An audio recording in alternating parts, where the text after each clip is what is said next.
See to it that no one captivate you with an empty, seductive philosophy. In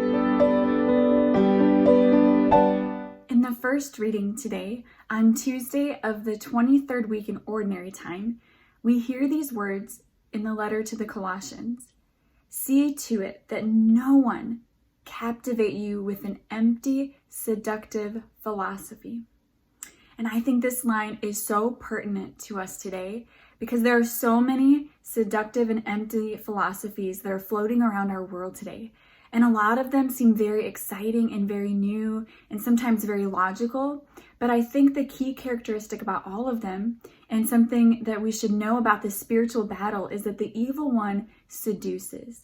He wants to pull one over our eyes and make something seem better than it really is and pull us into the darkness with him.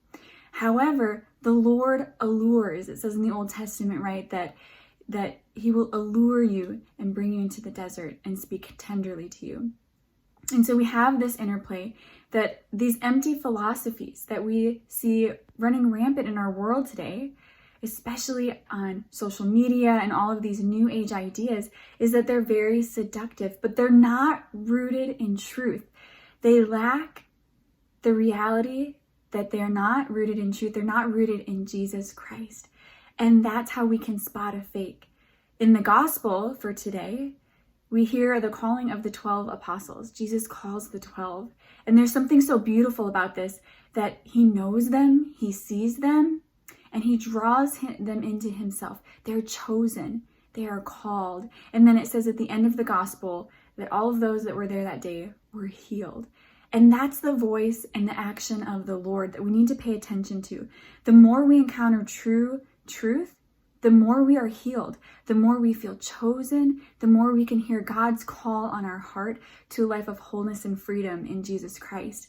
And the opposite is there are seductive philosophies that seem exciting. We almost get this rebellious feeling.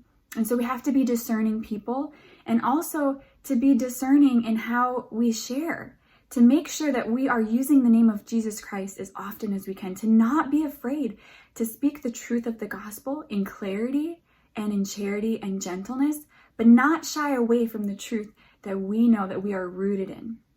Like the first reading says, that's so important that we do that so that we can cast out the darkness and be a counter-cultural voice to these seductive philosophies that are floating around in our world today. So as you get to work on this, please know that I'm praying for you. Please pray for me too, and God bless you.